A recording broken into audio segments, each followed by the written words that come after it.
Déterminons ensemble graphiquement les composantes des quelques vecteurs qui vous sont demandés ici, que l'on peut construire à l'aide des différents points que vous retrouvez dans le repère ci-contre. Et je vous propose également de trouver les composantes de ces trois vecteurs qui vous sont représentés. Commençons par le premier, la première situation. Alors, pour cela, respectons les consignes. On vous demande d'abord d'écrire une combinaison linéaire de différents vecteurs ici à l'aide de la base J qui vous est représentée. On travaille dans une base orthonormée ici. Et ensuite, on en déduira les composants. Donc, il y a deux parties. Donc, commençons. Pour répondre à la question, donc, je vais tout d'abord trouver mes vecteurs. Construire mes vecteurs. Vecteur AF, le voici. Hop, le voilà. Et allons-y, décomposons-le en une somme de vecteurs de multiples des vecteurs de la base. Donc, je pars toujours de l'origine pour aller rejoindre l'extrémité tout d'abord en suivant la direction de I et ensuite celle de J. Ce qui me donne pour le premier vecteur, j'ai donc respecté la direction de I, je vais dans le sens contraire de I moins, et 1, 2, 3 pas, donc j'ai moins 3I.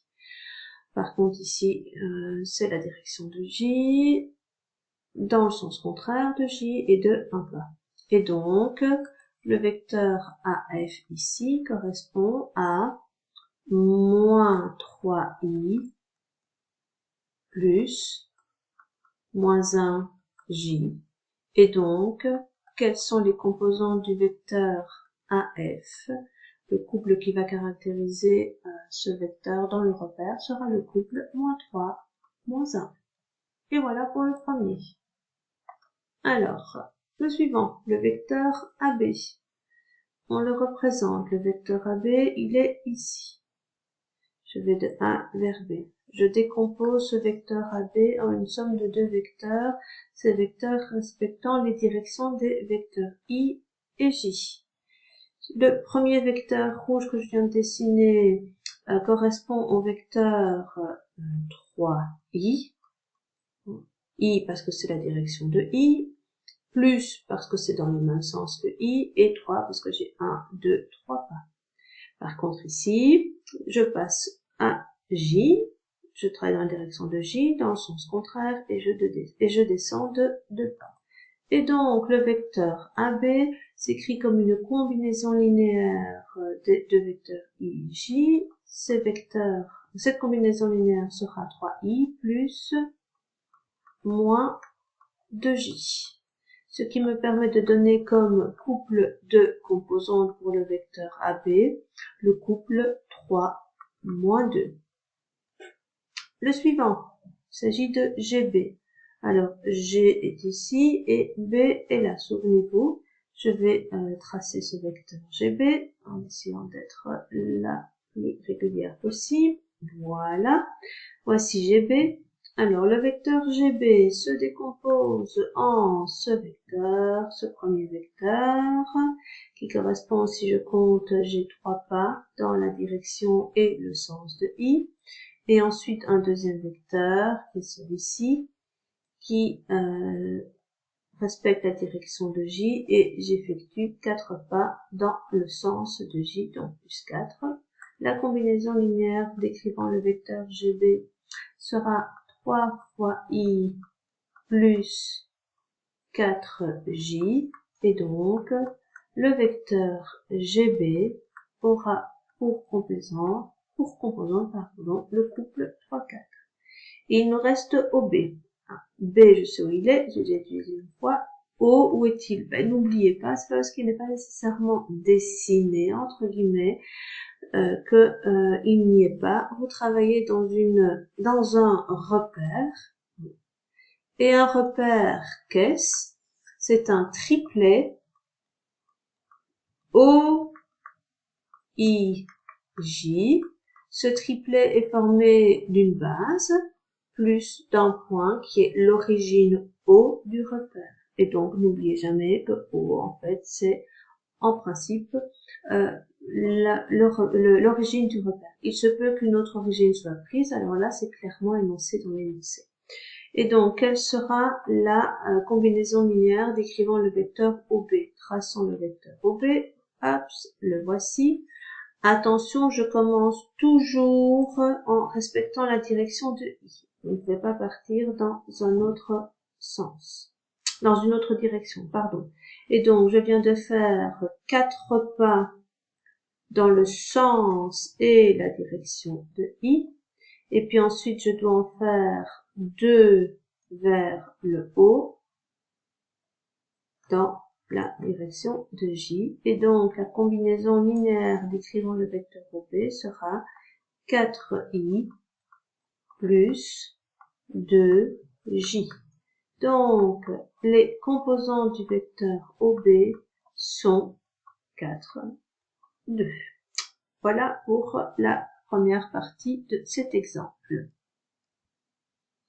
Passons au deuxième. Donc là, vous avez 3 vecteurs qui vous sont déjà dessinés, le vecteur U, W et V. Même chose. Nous devons écrire tout d'abord une combinaison linéaire décrivant le vecteur I à l'aide des vecteurs de la base IJ et ensuite donner les composants. Alors, U, il est ici.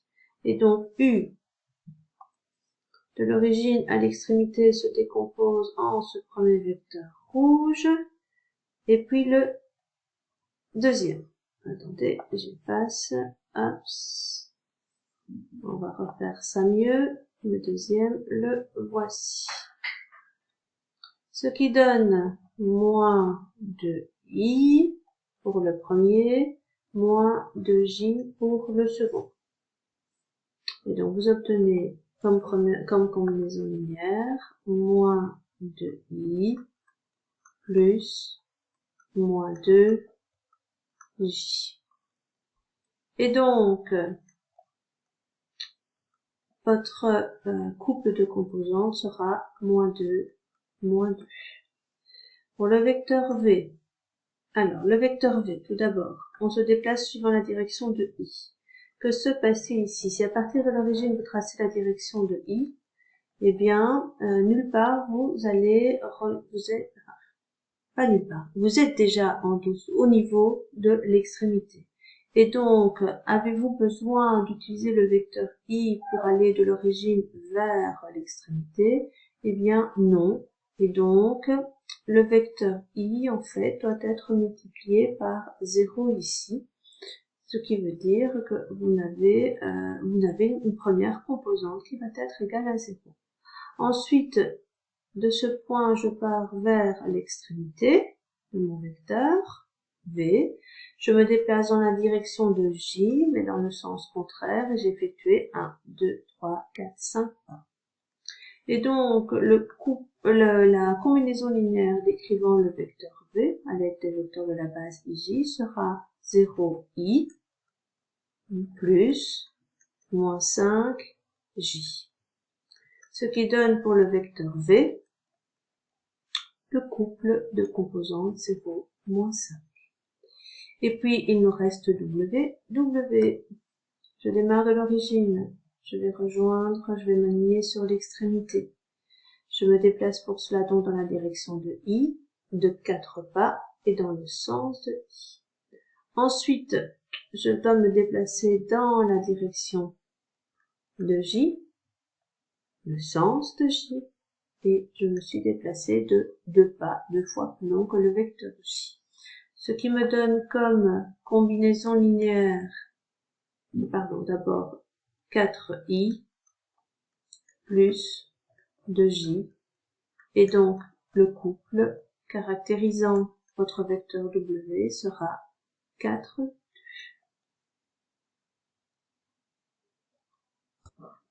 Comment calculer des composantes d'un vecteur? Eh bien, pour calculer les composantes d'un vecteur, vous avez besoin de la coordonnée des extrémités et origines de ces vecteurs. Alors, je vous propose de travailler avec les points A, B et C. Et nous allons travailler les vecteurs AB et CB. Pour calculer les composantes d'un vecteur, nous devons simplement prendre la coordonnée de l'extrémité et lui soustraire la coordonnée de l'origine. Commençons par les composants du vecteur AB. Comment les calculer? Eh bien, vous avez besoin donc de la coordonnée de 2 points, mais on commence par l'extrémité. Et donc, je vais reprendre B, l'extrémité du vecteur AB, de coordonnées 4 moins 1, et l'origine du vecteur AB est A, de coordonnées moins 1, 3. Je vous propose de les disposer ainsi, c'est pas obligatoire, mais la seule chose que je vous demande, c'est d'être clair, précis, structuré dans votre recherche. Pas faire n'importe quoi. Que doit-on faire pour calculer les composantes? Eh bien, je dois soustraire la coordonnée de l'extrémité et de l'origine. Et donc, pour obtenir les composants du vecteur AB, je vais prendre les abscisses quand vos points sont mis les uns en dessous de l'autre et dans le bonheur, il suffit de prendre les coordonnées et de les soustraire. Et donc, pour obtenir la première composante, je vais simplement soustraire, c'est plus, je vais simplement soustraire les deux, 4 moins 1, et je vais faire la même chose avec les ordonnées. Je vais prendre les ordonnées et je vais les soustraire, donc moins 1, moins 3. Voici le calcul qu'il suffit de faire pour obtenir les composants de votre vecteur AB. AB aura pour composante 4 plus 1, 5, moins 1, moins 3, moins 4. Je laisse le temps de recopier.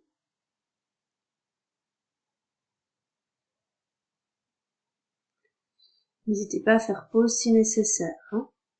Calculons les composants du vecteur CB. Je vais devoir travailler de la même manière. Je vais prendre l'extrémité, je vais lui enlever l'origine. Qui est l'extrémité? C'est B.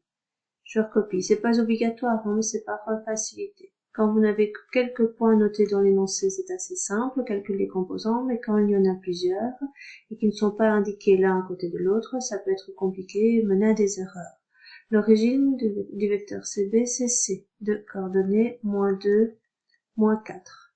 Comment calculer les composants du vecteur CB? Eh bien, je prends les